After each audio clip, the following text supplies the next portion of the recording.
Oke, selamat siang Bapak Ibu semua. Salam. Salam. Semua. Salam. Mudah-mudahan semua dalam keadaan sehat karena 3 hari ini memang berturut-turut.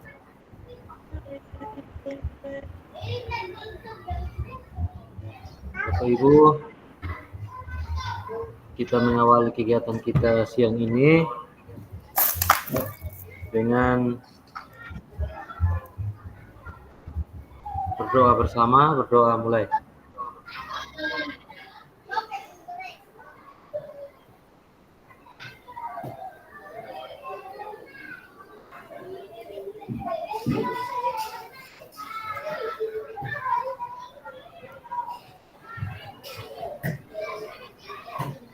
Berdoa selesai.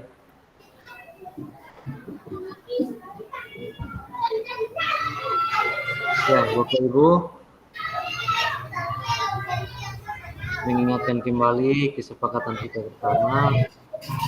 Pertama, menyalakan kamera, mematikan mikrofon, kemudian hadir seutuhnya, lalu menghargai waktu bersama, memaksimalkan fitur chat, kemudian klik raise hand sebelum bertanya, dan yang terakhir adalah gangguan teknis adalah hal wajar. Nah, Bapak Ibu, hari ini kita akan bahas di pertemuan ke-11 masih keterampilan mengajar PJOK yang efektif.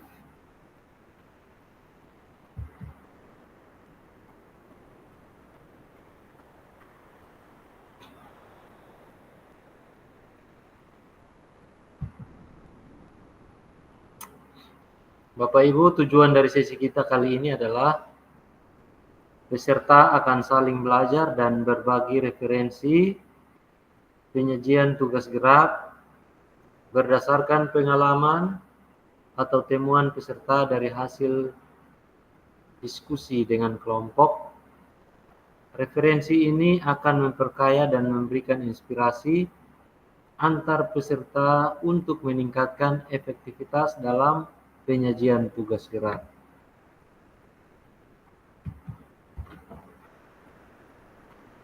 Ya, ini agenda kita hari ini Bapak Ibu. Yang pertama, berburu referensi penyajian tugas gerak.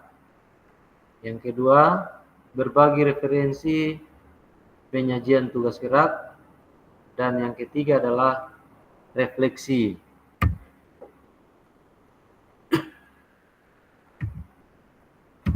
Nah, Bapak Ibu,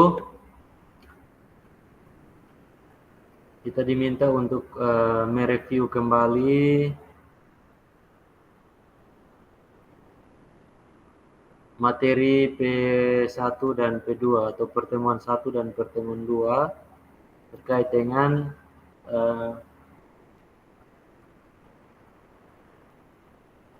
tugas gerak.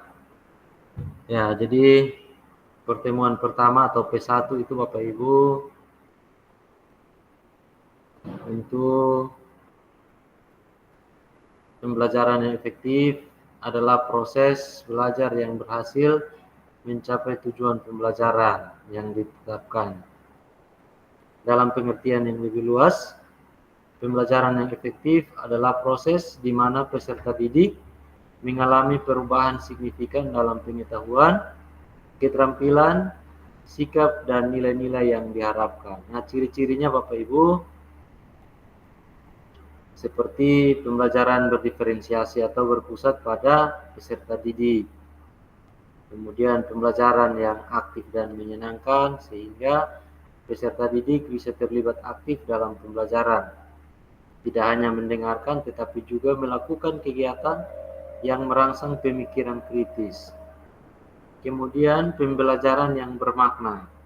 Jadi pembelajaran itu dihubungkan dengan kehidupan nyata peserta didik sehingga mereka mudah paham dan mudah mengingat materi yang kita berikan.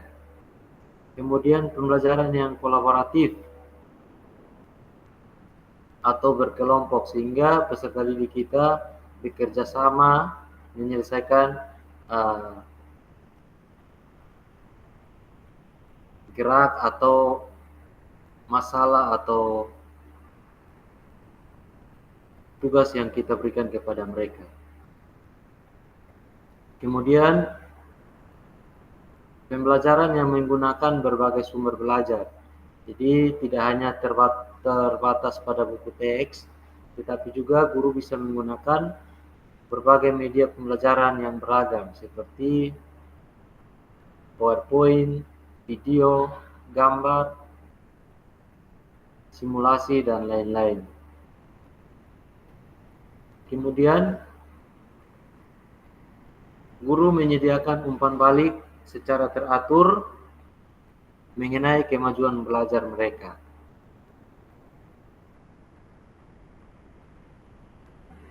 Bapak Ibu. Kemudian long term memorizing, Bapak Ibu. Penguatan kembali hari ini long term memorizing atau pembelajaran jangka panjang. Pembelajaran jangka panjang adalah proses di mana informasi yang kita terima disimpan dalam otak kita dalam waktu yang lama, bahkan mungkin seumur hidup. Informasi ini tidak hanya sekedar diingat, tetapi juga dipahami dan dapat diakses kembali saat dibutuhkan.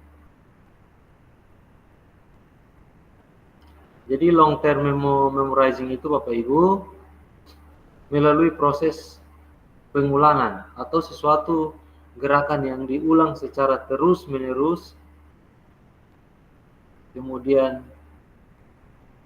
informasi dari memori jangka pendek dapat diubah menjadi memori jangka panjang.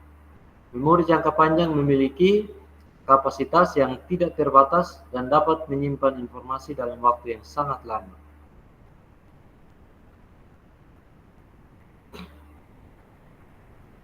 Jenis-jenis memori jangka panjang Bapak Ibu, yang pertama memori eksplisit, memori yang berkaitan dengan fakta, peristiwa, dan konsep yang dapat dijelaskan secara sadar. Memori eksplisit terbagi menjadi dua jenis, episodik dan semantik. Episodik itu Bapak Ibu, memori yang berkaitan dengan pengalaman pribadi. Semantik, memori yang berkaitan dengan fakta umum atau pengetahuan dunia. Sedangkan memori implisit atau prosedural, memori yang berkaitan dengan keterampilan dan kebiasaan yang dilakukan secara otomatis tanpa memerlukan pemikiran sadar. Contohnya bersepeda, bermain musik, dan lain-lain sebagainya.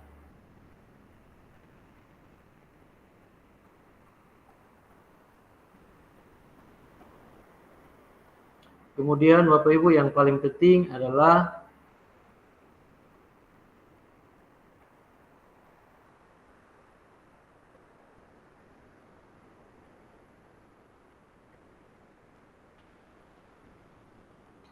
sembilan aspek pembelajaran efektif yang perlu Bapak Ibu ingat, perlu Bapak Ibu hafal sehingga dalam merancang pembelajaran itu harus sesuai dengan 9 aspek ini Bapak Ibu. Yang pertama, tujuan pembelajaran.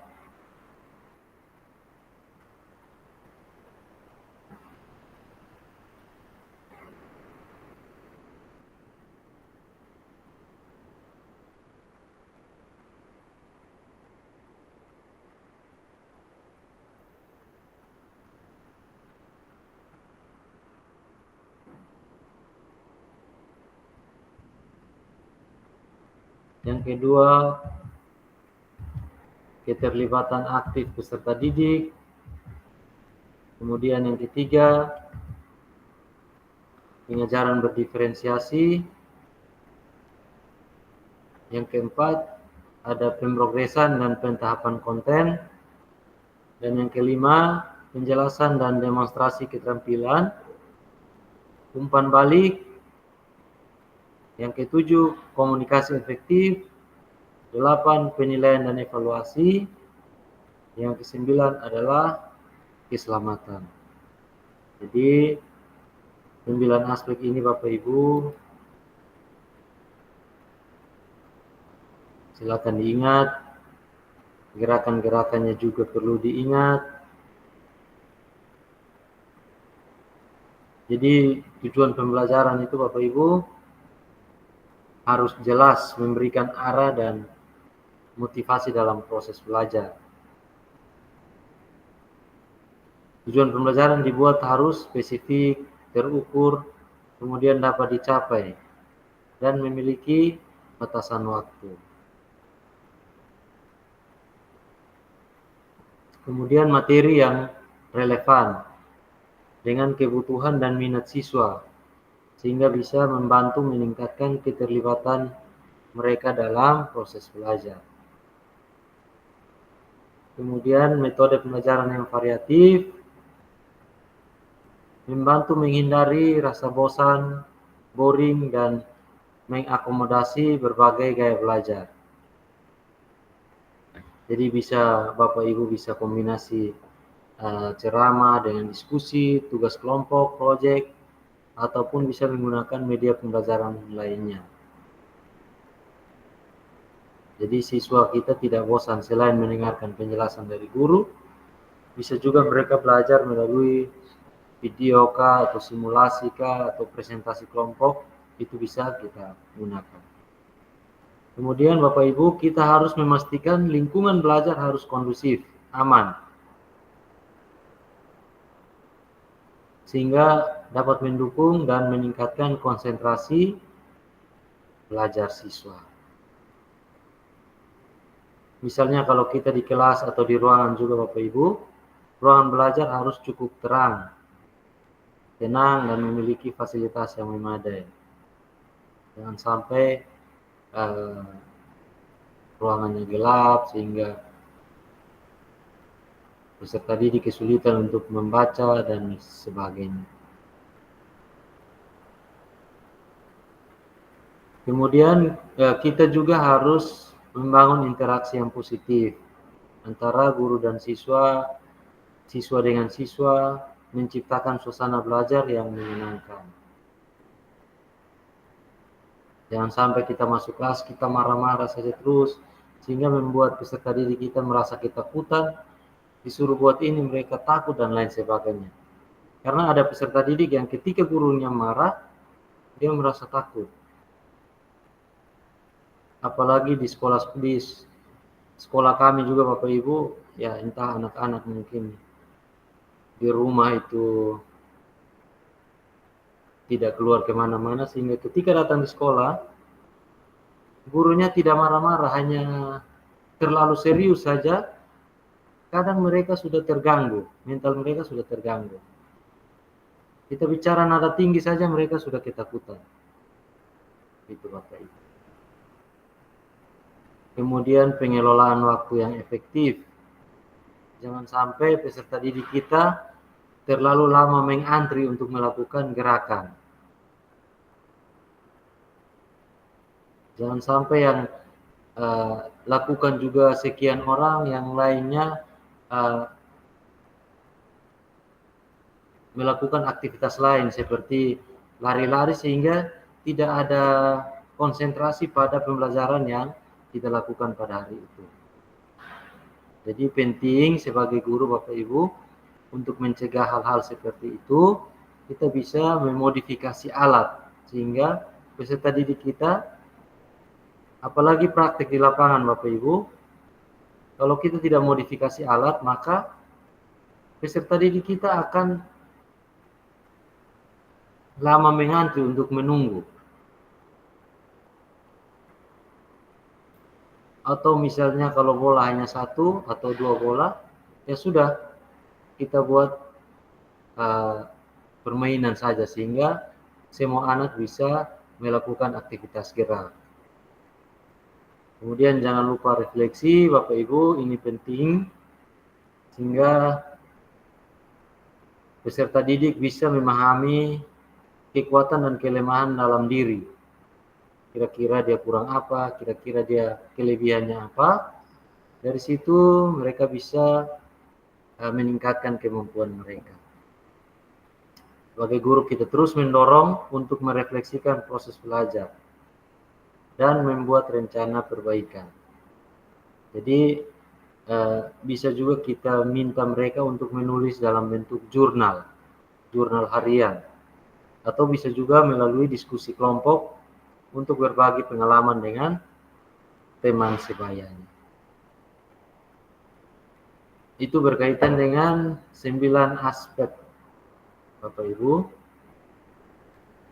Yang berikut untuk P1 Bapak Ibu, ada juga yang penting, yaitu 4 kriteria pengalaman belajar efektif.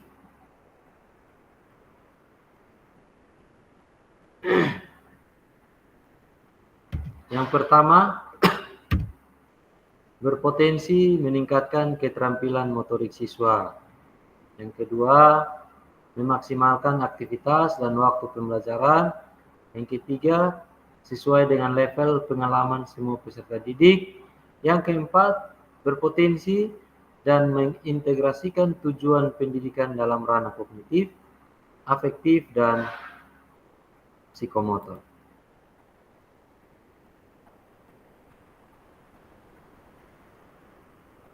Jadi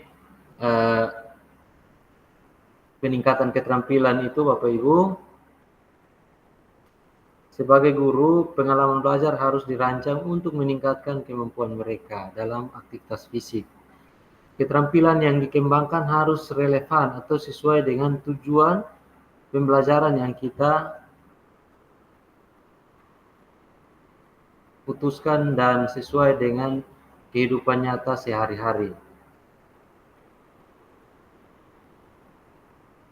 Contoh, dalam pembelajaran praktik atau olahraga di lapangan, peserta didik tidak hanya diajarkan teori, tetapi juga dilatih secara langsung untuk melakukan gerakan-gerakan tertentu yang bisa dilakukan di rumah, seperti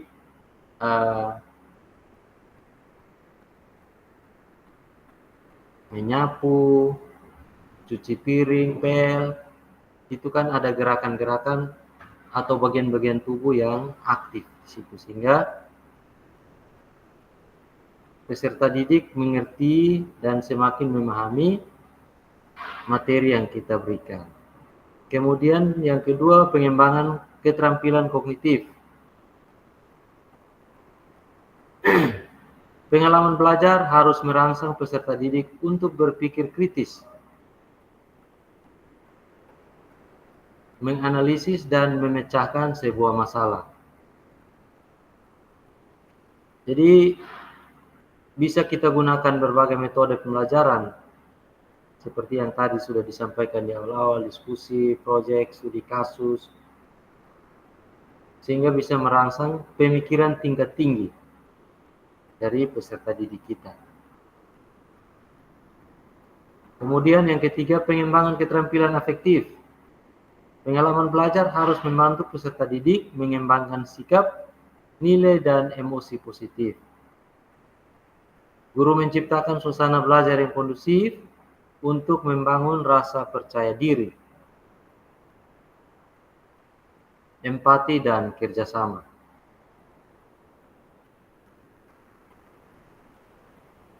Yang keempat, pengembangan keterampilan sosial. Pengalaman belajar harus memfasilitasi peserta didik untuk berinteraksi dengan orang lain, bekerja sama dalam kelompok, dan membangun hubungan yang positif.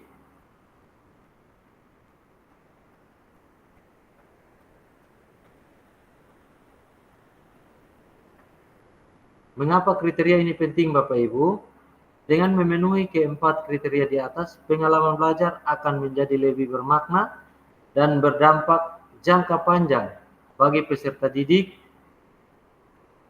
Jadi peserta didik tidak hanya akan memperoleh pengetahuan, tetapi juga mengembangkan keterampilan yang dibutuhkan untuk sukses dalam kehidupan sehari-hari.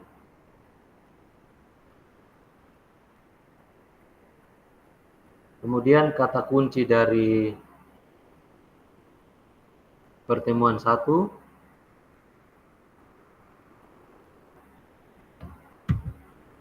ada 5. Tujuan pembelajaran adalah konsep sentral pengajaran efektif. Yang kedua, pengalaman belajar harus memiliki potensi dalam meningkatkan keterampilan atau penampilan aktivitas motorik peserta didik. Yang ketiga, pengalaman belajar peserta didik harus memaksimalkan aktivitas atau waktu mempraktikkan gerak untuk semua murid sesuai dengan tingkat kemampuannya. Yang keempat, pengalaman belajar harus sesuai dengan level pengalaman semua peserta didik. Dan yang kelima adalah pengalaman belajar harus memiliki potensi untuk mengintegrasikan tujuan pendidikan dalam ranah psikomotor, afektif, dan kognitif.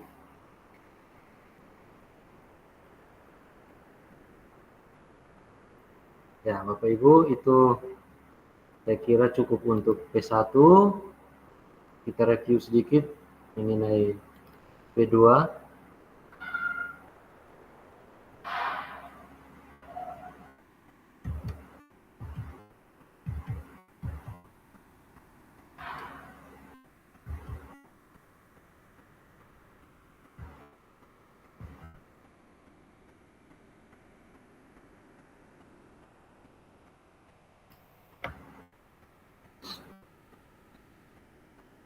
Kedua ini tentang penyajian tugas gerak dalam konteks pendidikan jasmani, olahraga, dan kesehatan. Itu biasanya merujuk pada cara kita sebagai guru memperkenalkan dan mengajarkan tugas-tugas gerak kepada siswa. Contohnya seperti guru memberikan instruksi yang jelas, yang mudah dipahami oleh siswa. Instruksi harus mencakup apa yang diharapkan dari siswa dalam tugas gerak tersebut, baik itu dari segi teknik maupun hasil yang diinginkan. Yang kedua, demonstrasi gerak. Demonstrasi oleh guru atau siswa lain yang sangat membantu agar siswa memiliki gambaran visual mengenai tugas gerak yang harus dilakukan. Demonstrasi juga bisa disertai dengan penjelasan mengenai teknik yang tepat. Yang ketiga, tingkat kesulitan yang bertahap. Tugas gerak sebaiknya disajikan dengan tingkat kesulitan yang bertahap, dimulai dari gerakan dasar menuju gerakan yang lebih kompleks, sehingga bisa membantu siswa membangun percaya diri dan keterampilan secara bertahap. Yang keempat, penekanan pada aspek keterampilan dasar. Guru perlu memfokuskan perhatian pada keterampilan gerak dasar yang mendukung kemampuan siswa dalam melakukan gerakan yang lebih rumit di kemudian hari, seperti gerakan lokomotor, non-lokomotor, dan manipulatif. Yang berikut ada umpan balik langsung dan konstruktif, sangat penting agar siswa dapat memperbaiki kesalahan mereka dan memahami cara meningkatkan teknik gerak mereka. Yang keenam, variasi dan kreativitas. Agar tugas gerak lebih menarik, sebagai guru kita memberikan variasi dalam bentuk permainan atau tantangan yang berbeda, sesuai dengan tingkat usia dan kemampuan siswa.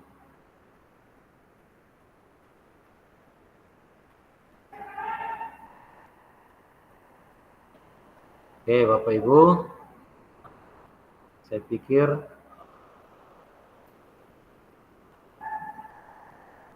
review singkat materi P1 dan P2 cukup. Kita lanjut. Berburu referensi penyajian tugas gerak.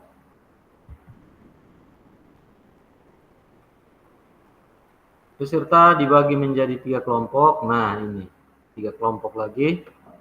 Tiap kelompok diminta untuk berburu atau mencari referensi inspiratif terkait penyajian tugas gerak yang dapat diterapkan guru-guru dalam proses pembelajaran PJOK. Kelompok menuangkan hasil temuannya pada lembar kerja yang telah disediakan di breakout room. Durasi berburu referensi dan penulisan lembar kerja adalah 40 menit. Jika sudah selesai, semua kelompok diminta kembali lagi ke main room. Oke, Bapak Ibu.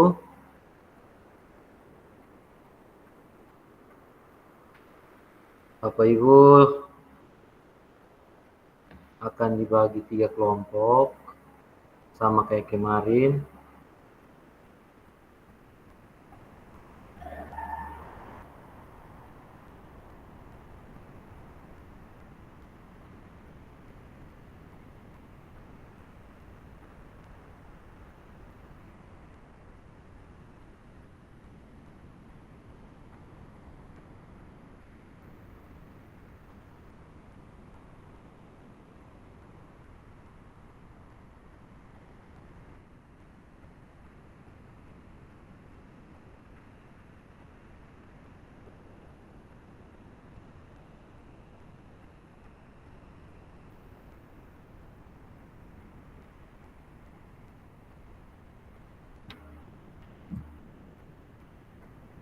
Link akan saya bagi di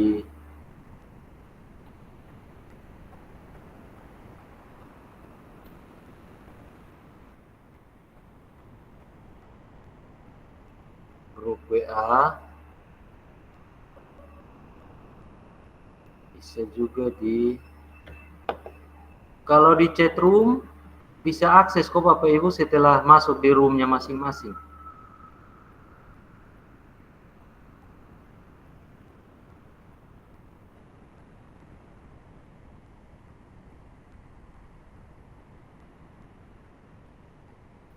Bisa kok Ibu Vela kalau Kemarin bisa masuk dari chatroom. oh ya, oke.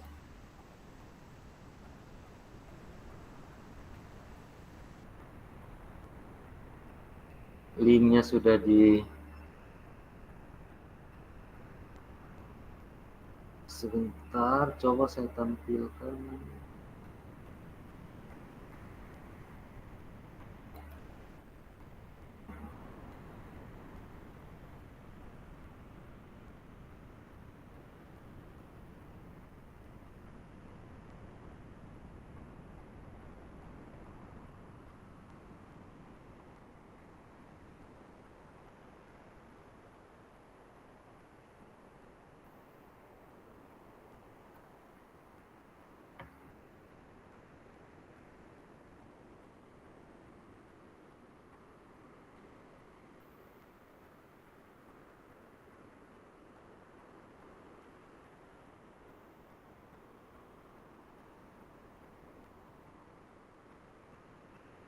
Ya, Bapak Ibu, ini nanti bentuknya seperti ini Bapak Ibu. Kelompok 1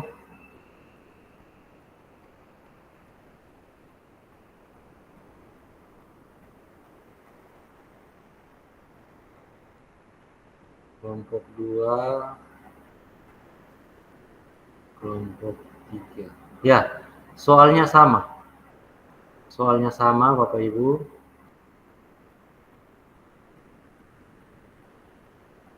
Sekarang saya coba bagi kelompok.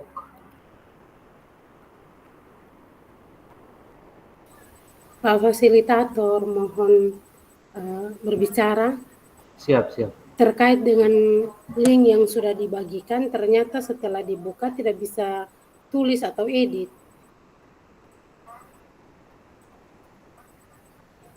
Tidak bisa tulis kok. Kalau di copy bisa kok Son. Copy baru paste di Word.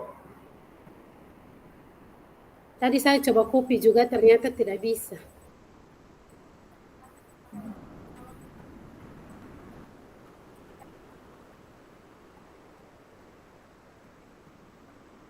Kalau begitu nanti buat saja di Word.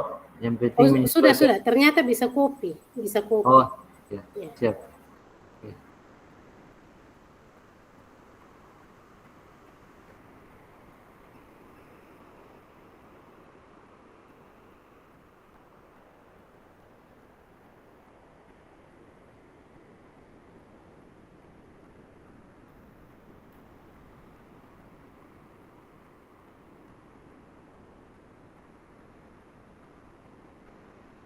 Ada 2 kelompok ya Bapak Ibu.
Halo?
Ini beta kelompok berapa ini?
Pakai begini sudah bisa.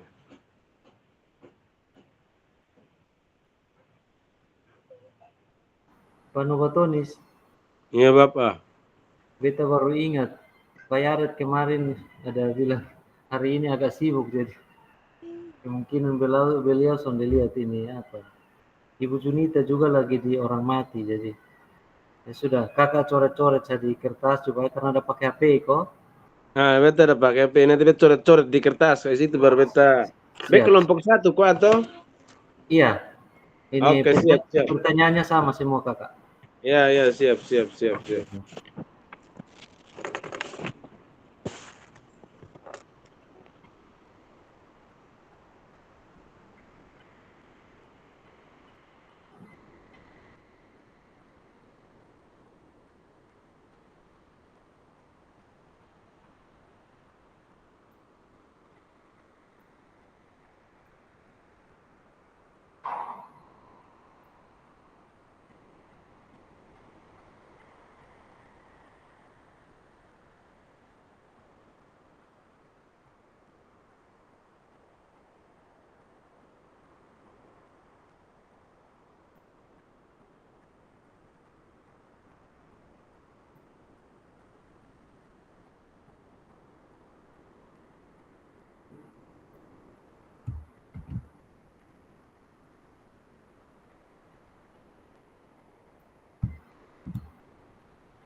Oke, Bapak Ibu, waktunya sudah selesai.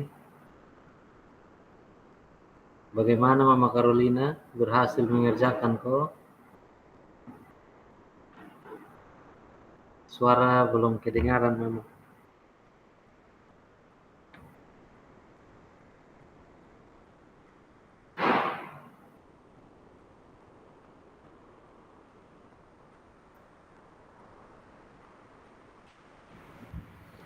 Selamat siang, kakak. Ini lagi sementara kerja. Siap. Cuma saat di kelompok berapa saya sontak kerja bi. Tidak Ya, pakai Mama mandiri saat ya, kakak. Mama di kelompok kedua kalau tidak salah. Saya kerja sembarang tadi. Kelompok 2 ya, saya coba lihat dulu.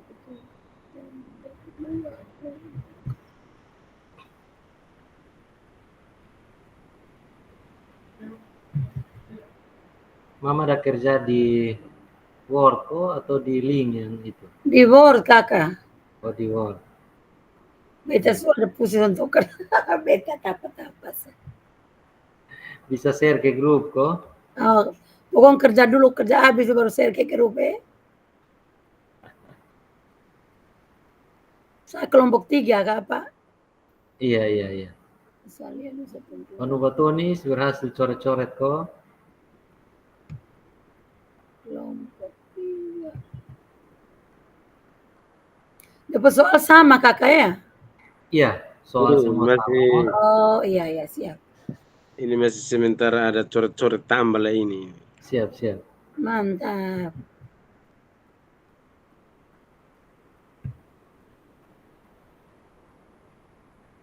Kita tunggu Ibu Vela dari Break Out 2 bergabung, baru kita ini.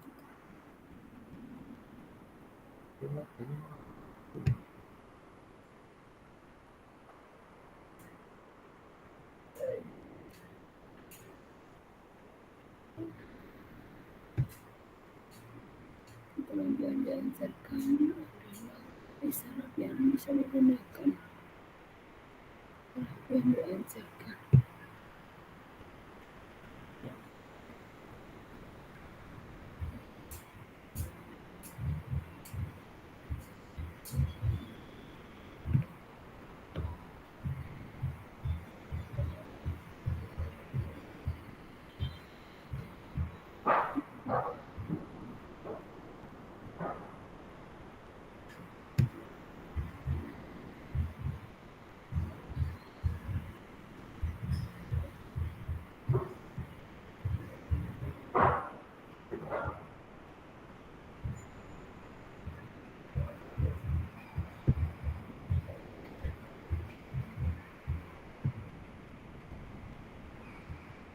Oke, Bapak Ibu Guru.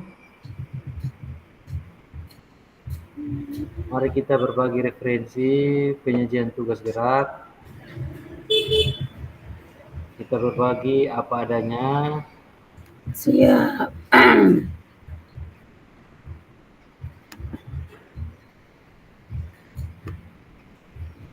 Mungkin Mama Carolina duluan kok.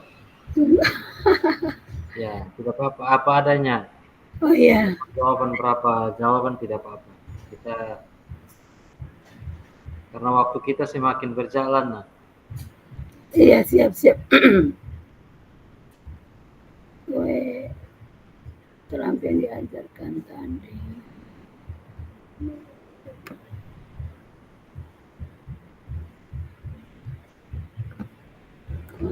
Atau Pak Nubatonis mau duluan juga boleh. Sedikit, kakak.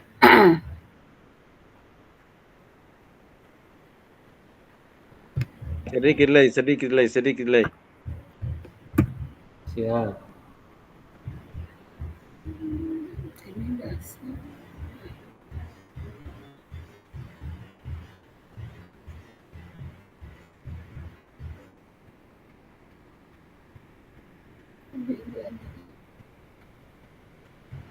Ya, jadi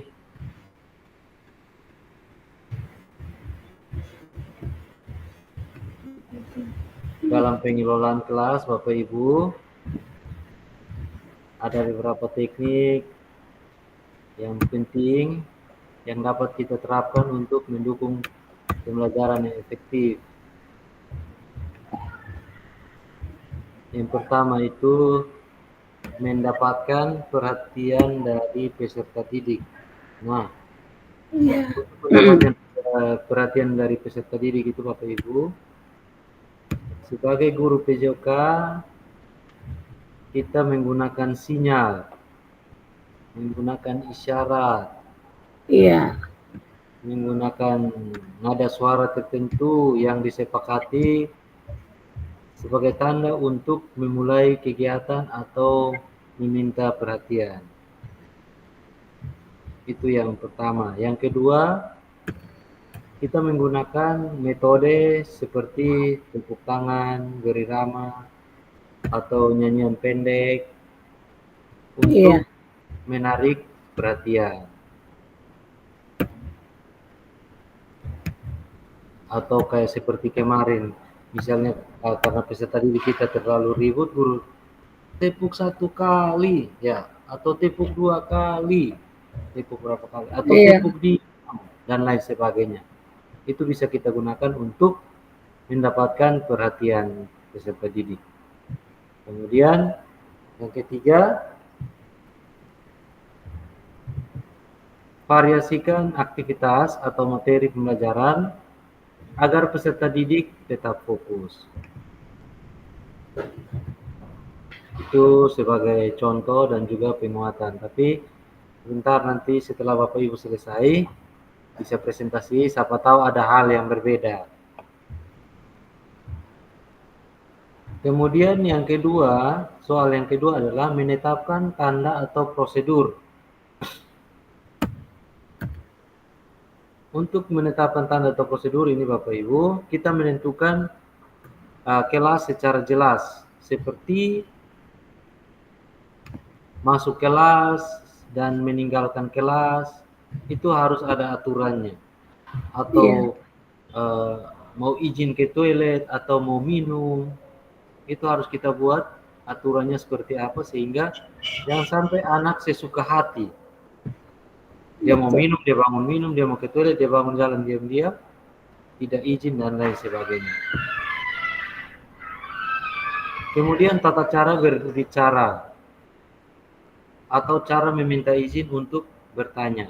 Ini juga perlu kita atur secara jelas di kelas sehingga peserta didik kita tidak membuat hal yang berbeda atau yang mencurigakan.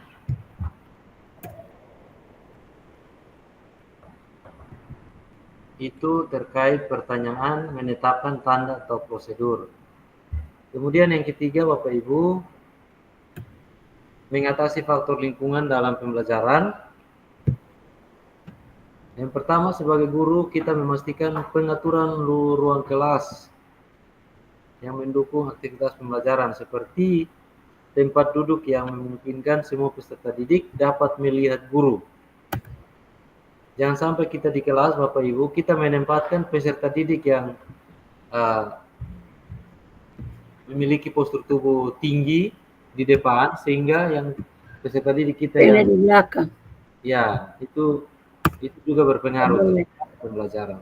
Iya, mempengaruhi sangat. Kemudian yang kedua adalah kurangi gangguan dari luar kelas, misalnya dengan menutup pintu jika ada suara bising, dan juga menyesuaikan pencahayaan agar nyaman.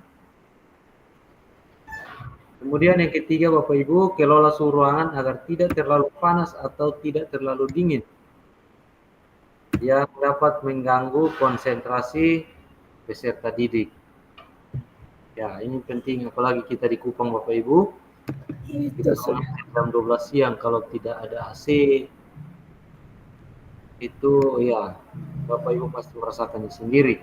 Begitupun di lapangan Bapak Ibu, jam mengajar kalau sudah jam 9 ke jam 10 saja, terlalu dipanas juga anak-anak kita tidak kuat. Jangankan anak-anak kita, guru saja tidak kuat dengan suhu panas yang ada di Kota Kupang. Jadi kalau sudah panas, mungkin kita Cari tempat teduh. ya tempat teduh atau tempat yang lebih dingin.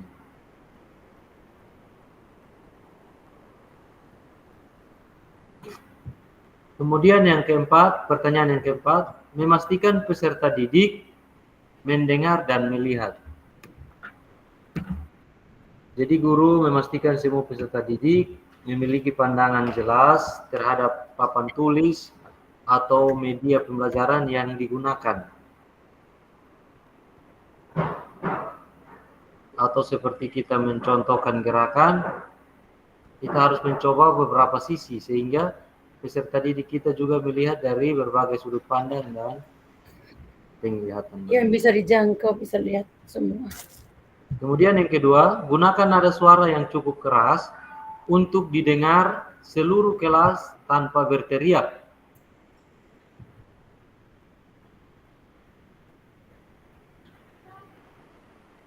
Kemudian yang ketiga, menggunakan media visual atau alat bantu audio visual jika memungkinkan agar materi lebih mudah dipahami.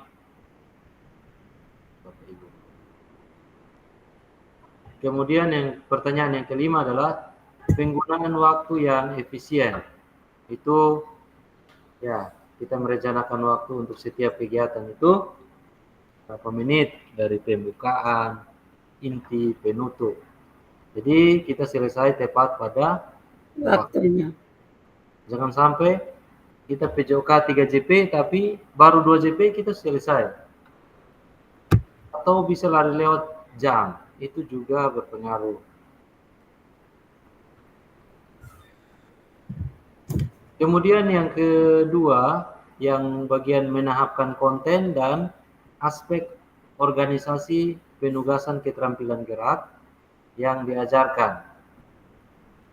Keterampilan diajarkan itu keterampilan dasar dan keterampilan. Dalam pembelajaran PJOK, menata konten dan organisasi penugasan untuk keterampilan gerak sangat penting agar peserta didik dapat memahami dan menguasai keterampilan secara bertahap. Contohnya seperti berikut ini. 1.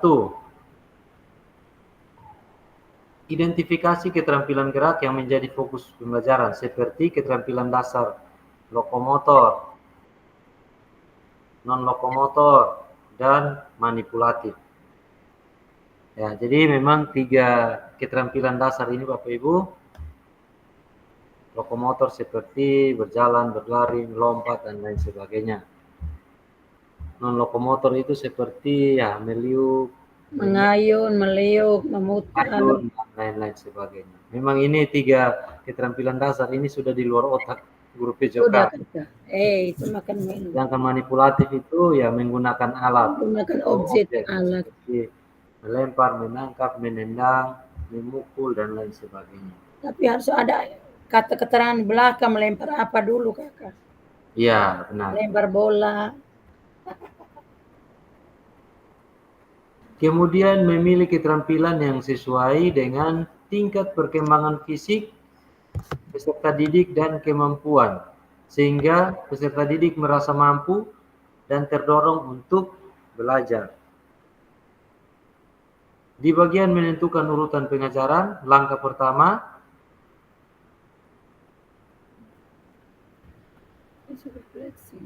mulai dengan demonstrasi keterampilan secara keseluruhan agar peserta didik memiliki gambaran awal. Langkah 2, ajarkan gerakan dalam tahap-tahap sederhana atau dasar terlebih dahulu. Misalnya gerakan lokomotor seperti berjalan sebelum berlari. Langkah ketiga, lanjutkan ke variasi gerakan yang lebih kompleks. Setelah peserta didik menguasai gerakan dasar, misalnya setelah memahami dasar, peserta didik dapat mempelajari variasi seperti berlari zigzag untuk mengembangkan keseimbangan dan koordinasi. Cuma tingkat kesulitannya sudah berbeda.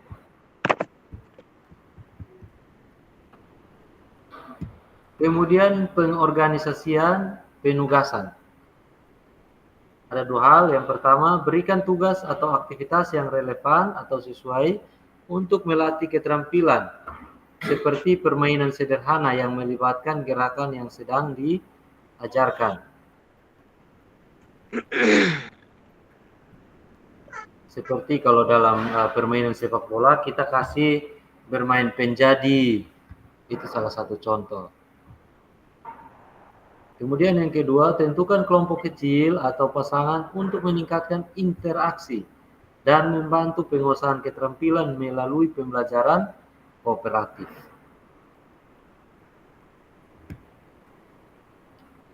Kemudian yang ketiga, isyarat pembelajaran.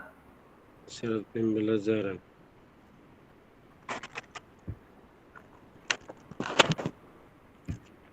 Berikut adalah contoh isyarat pembelajaran yang bisa digunakan untuk keterampilan gerak dalam mata pelajaran PJOK.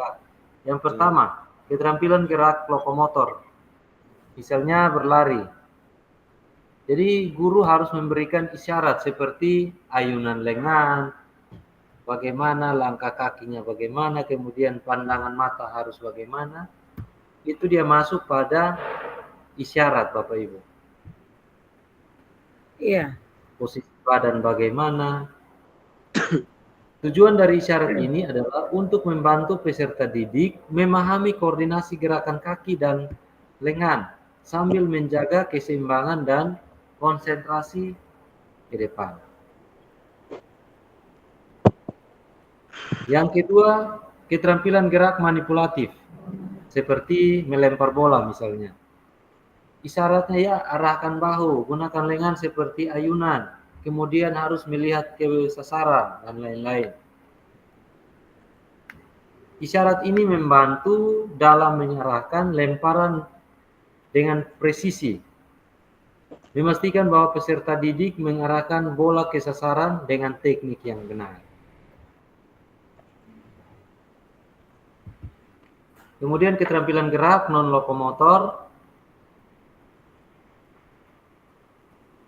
misalnya meliuk, isyarat, ya anak-anak buka lengan lebar, kemudian putar pinggang pelan-pelan, kendorkan badan, dan lain-lain sebagainya. Ini digunakan untuk mendorong kelenturan tubuh dan memperhatikan teknik yang benar saat meliuk.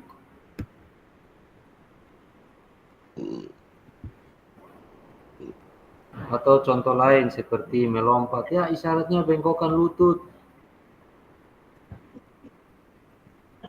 dorong ke atas dengan tumit, tahan keseimbangan saat mendarat, dan lain-lain. Ini membantu peserta didik melompat dengan tenaga yang tepat dan mendarat dengan aman.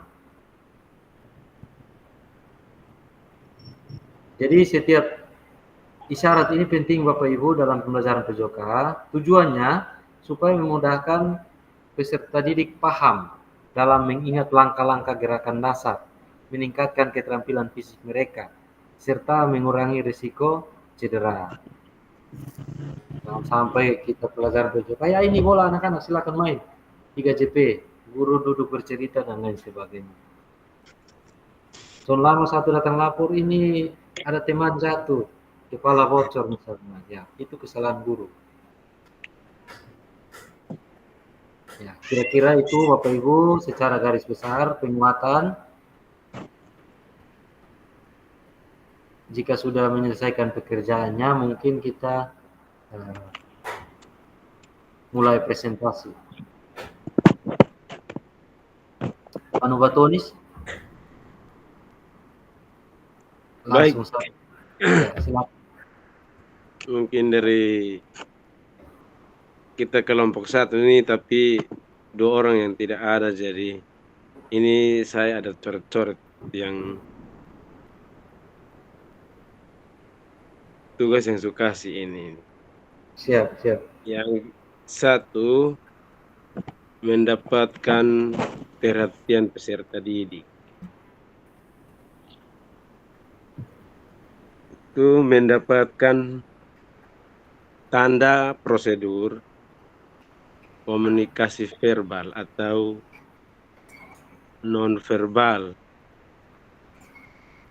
yang digunakan untuk menginstruksikan apa yang harus dilakukan oleh peserta didik. Terus komunikasi verbal dengan menghitung 1 sampai 4 atau berteriak. Mulai. Nah, berikut komunikasi nonverbal dengan tepukan tangan atau biasanya mengangkat tangan atau meniup peluit juga menjadi ciri khas dalam proses pembelajaran penjas orkes.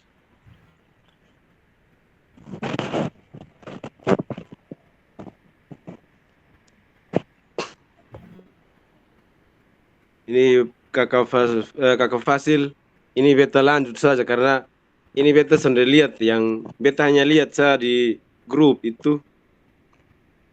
Tapi coba ada pakai laptop bisa ketik.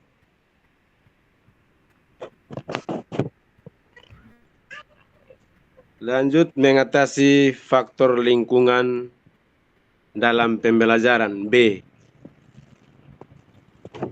Manfaatkan sumber daya atau lingkungan sekolah.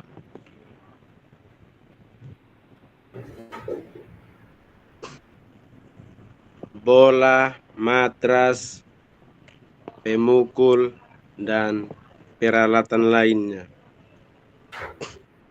Terus setiap barisan peserta didik harus membelakangi matahari, memilih tempat pembelajaran yang nyaman, yang jauh dari keramaian.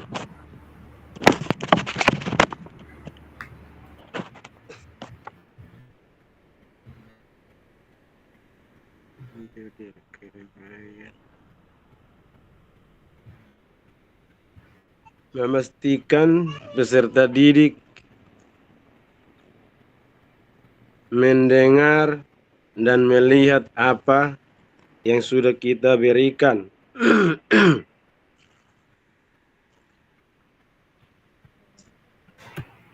Memanfaatkan sumber belajar yang menarik seperti video, poster,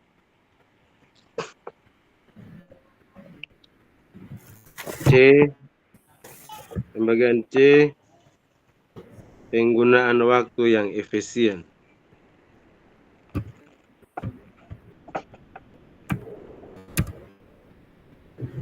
Harus menyampaikan instruksi dengan tugas dan mudah dimengerti sesuai tujuan pembelajaran.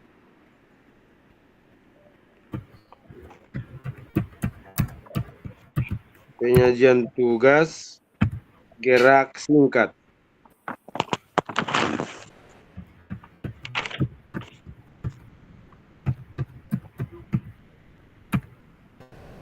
Mungkin itu saja yang beta kerjakan, itu saja. Beta kembalikan.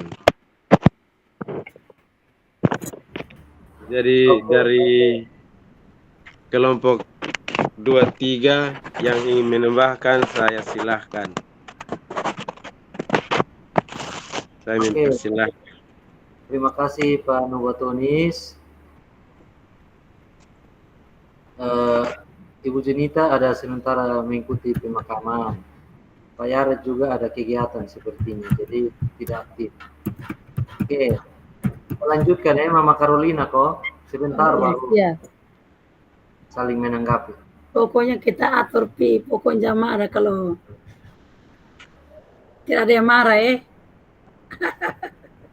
Tidak apa-apa Mama. Gas. Gas. Baik. Di mana tadi saya lihat dulu. Dua.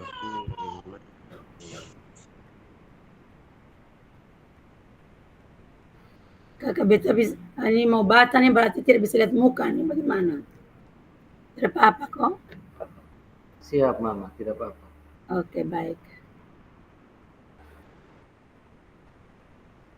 Mana tadi? Baik, ini saya dari kelompok 3. Lalu kami saya dengan siapa tidak lagi. Di sini untuk mendapat perhatian dari peserta didik tadi, kita menetap ada 2 itu tadi, menetapkan tanda atau prosedur. Di sini tanda di sini itu tanda visual. Tanda visual di sini berarti kita menggunakan isyarat tangan atau isyarat yang kita gerakan yang membuat anak itu perhatian kepada kita. Mungkin berupa kontak mata dengan mereka, ekspresi wajah kita, atau postur tubuh kita ketika kita mau mendekatkan dengan mereka ketika mereka tidak perhatian. Kita maju selangkah ke depan atau 2 langkah, atau tiupan listrik itu yang membuat mereka, menyadarkan mereka untuk memusat perhatian. Bisa juga tanda auditori, menggunakan bel atau tepukan tangan, di mana atau menggunakan listrik kita memulai kegiatan. Contohnya di lapangan ketika kita melakukan lomba lari atau KBM lari, tapi di sini kita menggunakan start dan finish. Jadi kita menggunakan listrik, tiupan listrik pertama yaitu mereka start, isyarat kedua, tiupan kedua mereka lari, tiupan ketiga mereka harus sampai di finish. Yang berikut tadi menetapkan tanda atau prosedur ya Pak. Kalau sekarang mengatasi faktor lingkungan atau bagaimana? Kita lanjut terus Kak? Halo? Lanjut Mama. Oke.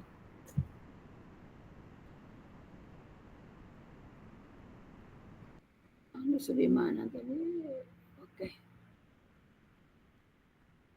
Mengatasi faktor lingkungan dalam pembelajaran yang efektif ini, itu faktor pencahayaan. Kita harus pastikan ruangan itu terang agar peserta didik dapat melihat jelas. Contohnya kami di sekolah ini ada 2 ruangan itu yang depo ventilasinya tidak ada, pencahayaan tidak ada, sehingga kami lampu tuh lebih kita minta kepala sekolah untuk memasang neon itu lebih besar atau dia punya voltsnya lebih besar sehingga cahayanya lebih terang untuk kita ketika saat kita mengajar dalam kelas. Yang berikut faktor kebisingan juga. Kita meminimalkan gangguan suara dari luar agar anak-anak bisa berkonsentrasi ketika kita mengajar. Kalau kita di luar, ketika ada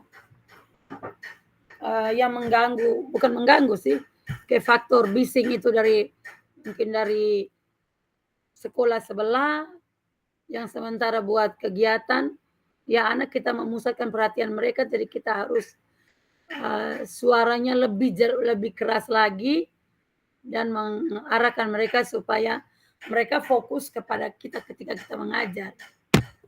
Tapi namanya anak-anak kadang mereka tidak fokus. Yang ketiga, memastikan peserta didik mendengar dan melihat. Ya tadi bilang posisi duduk itu sangat mendukung dalam kegiatan belajar mengajar ketika mereka mau mendengar kita apabila kita dalam kelas. Begitupun di luar, di lapangan, ketika kita praktek, kita harus membuat posisi anak berbaris itu, kita bisa jangkau mereka, melihat mereka, kita mengajarkan gerakan itu juga, mereka bisa melihat kita. Sehingga mereka bisa mengikuti aba-aba yang kita ajarkan. Berikut instruksi dengan jelas. Jadi kita harus menggunakan instruksi yang jelas supaya anak-anak tidak mengambang dalam mengikuti aba-aba yang kita berikan kepada mereka. Selain itu kita menggunakan alat bantu dalam mengajar itu supaya bisa membuat mereka bisa melihat gerakan apa yang sebenarnya kita ajar di luar, kita bisa bantu dengan alat proyektor tadi, memperlihatkan gambar-gambar, contohnya gerakan senam yang kita tidak bisa melakukan, kita tidak bisa ajarkan, kita sebagai guru, maka kita memberi alat bantu dengan memperlihatkan gambar atau video sehingga mereka bisa lihat dan mereka bisa mengikuti ketika ada praktek di luar, kegiatan di luar. Selain itu penggunaan waktu yang efisien tadi. Jadi kita harus meminimalisir waktu pembuka, inti, dan penutup itu harus kita bagi dengan baik sehingga materi yang kita ajarkan hari ini bisa diserap oleh anak-anak dan bisa berhasil dalam menjalankan tugas kita sebagai seorang guru. Dan kita lebih prioritaskan materi yang kita ajar itu sehingga anak ini fokus atas materi yang kita ajarkan dan sampai kita tidak fokus di materi, ya anak-anak sebentar pulang, anak orang tua tanya, dong ajar apa di sekolah tadi, anak bingung, tahu lagi olahraga aja tidak jelas. Itu berikut menahapkan konten dan aspek organisasi penugasan. Keterampilan gerak yang diajarkan di sini adalah keterampilan dasar. Urutan mengajar yang akan kita lakukan itu, di mana kita mengajarkan keterampilan dasar yang lebih mudah, dan kita lanjutkan keterampilan dasar, keterampilan yang lebih kompleks atau lebih sulit. Sehingga apa yang kita ajarkan anak bisa terima dengan baik. Dan sampai kita sebagai guru kita mengajarkan sulit duluan baru mudah, bagi anak bingung. Yang kedua, keterampilan kompleksitas yang bertahap. Di sini kita melakukan tingkatan materi dari yang mudah tadi ke lebih sulit lagi, secara bertahap seiring kemampuan peserta didik, sehingga pelan-pelan dari yang lebih mudah ke yang lebih sulit sehingga anak bisa menerima dengan baik.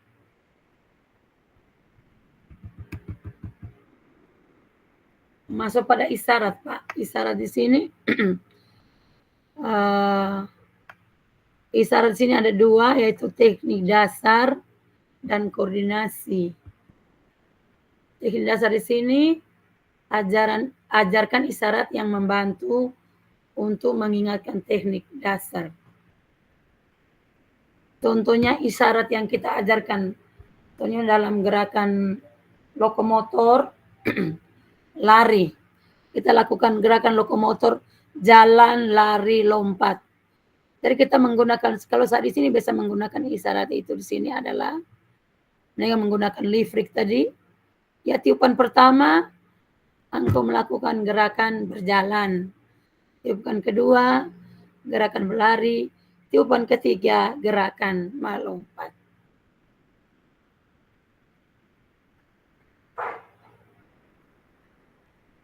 Teknik gerakan yang diajarkan yang kedua adalah yang lebih koordinasi tadi. Gunakan isyarat untuk membantu peserta didik untuk mengingat urutan gerakan. Mungkin demikian, Bapak. Dari saya, terima kasih. Oke, terima kasih Mama Carolina. Sama-sama. Mungkin langsung dari Ibu Vela. Pak Nukotoni sudah, Bu Carolina sudah. Ibu Vela silakan. Ibu Vela, lengkapi sudah Ibu Vela.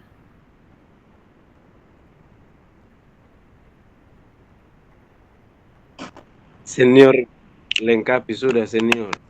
Senior lengkapi sudah.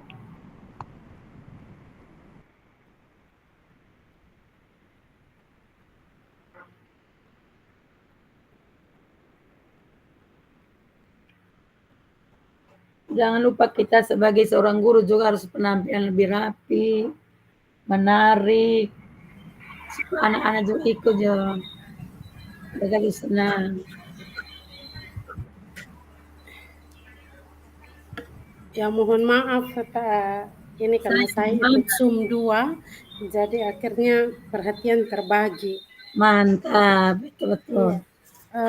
Sesuai dengan yang saya dengar akhir-akhir dari Ibu Carolina terkait tugas yang kita kerjakan tentang mendapatkan perhatian dari peserta didik, semuanya saya rasa pendapat saya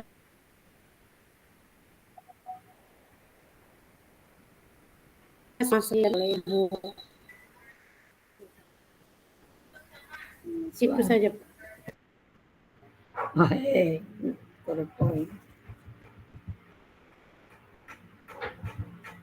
Oke, terima kasih dari Ibu Vela. Anggap saja kesimpulan. Ya.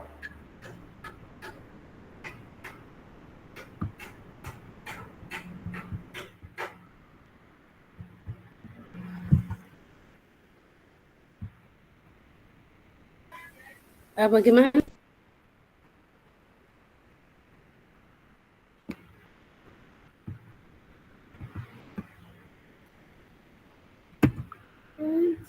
Jaringan tidak bagus. Oh, kenapa? Bapak Ibu mohon maaf, laptop tiba-tiba mati. Oh, baterai kayaknya. Sebentar Bapak Ibu.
Oke, Bapak Ibu, minta maaf saya mencoba masuk kembali dari laptop.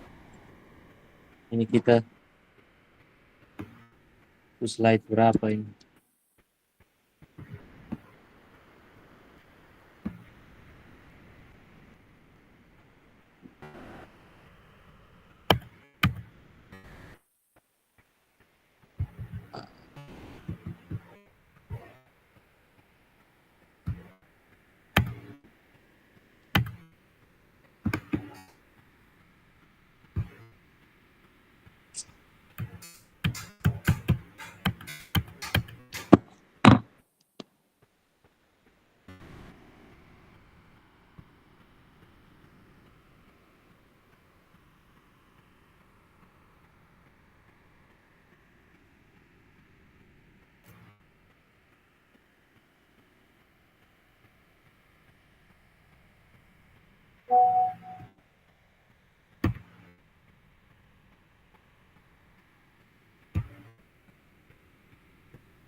Oke,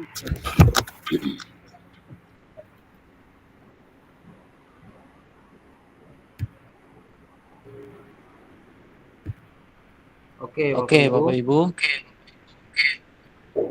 Ibu. Sepertinya gangguan jaringan sehingga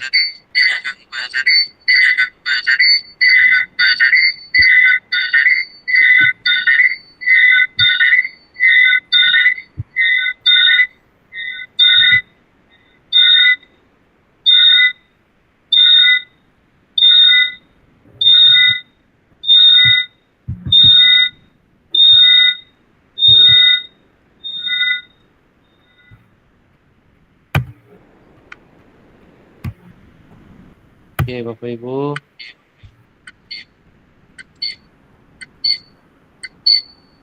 Jaringan tidak bagus.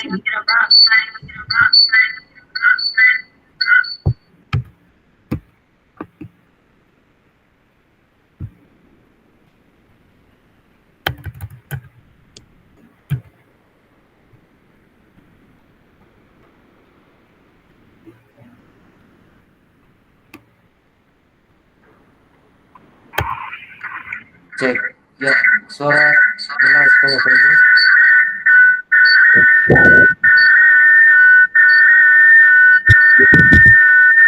Suara ada touring itu kayak.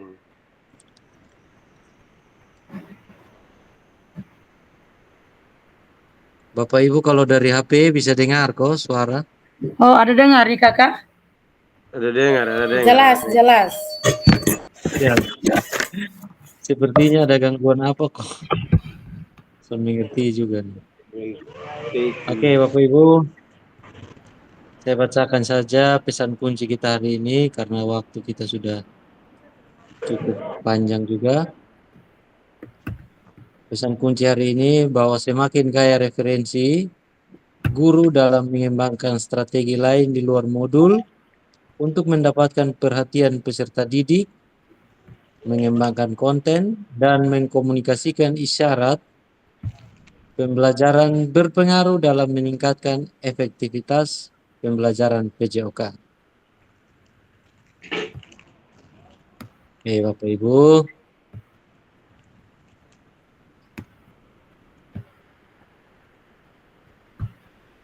Ini pertanyaan refleksi, apakah ada informasi baru yang menarik bagi Anda dari materi penyajian tugas gerak pembelajaran PJOK? Saya pikir ini tadi kita sudah singgung juga. Kita tidak usah ulangi lagi.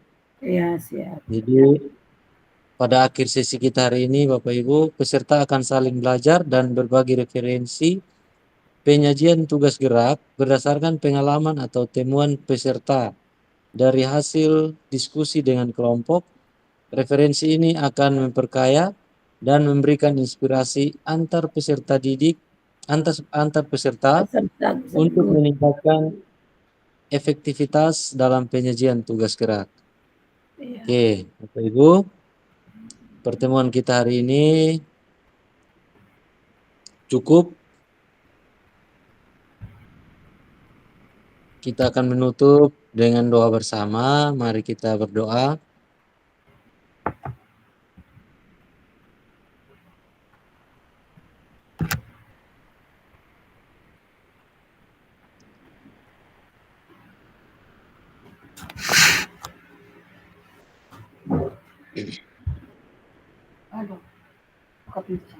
Berdoa selesai.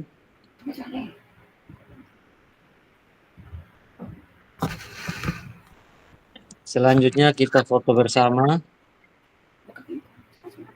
Ibu Vela tolong.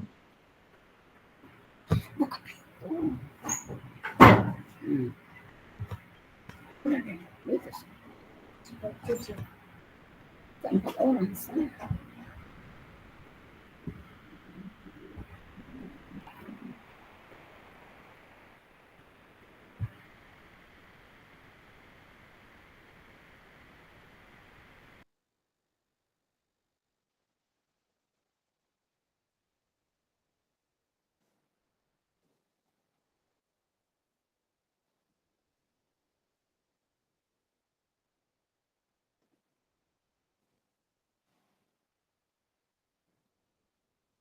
Oke, Bella sudah bilang, Bapak Ibu, pertemuan Ibu Vela kayak sepertinya juga gangguan jaringan, Mama. Jadi, bisa jadi. ya, pertemuan kita hari ini cukup. Sekian. Salam. Silakan Salam. menyiapkan berkas-berkasnya untuk tatap muka. Hari Minggu Tugas sore itu ada kita sudah pembukaan. Iya. tugas tadi bagaimana kita kirim ke ini WA grup? Iya. Nanti Mama share saja di grup. Nanti beta download di sana di grup. Terus untuk kirim kemana? Jadi kita kirim ke grup. Siap, siap. Oke, Mama. Terima kasih Oke, banyak. terima kasih. Salam, Selamat Pak Novatoni. Salam, Mama Carolina. Oke, Terima kasih banyak pertemuan ya, siang ini. selamat sore. Salam. Yo, salam.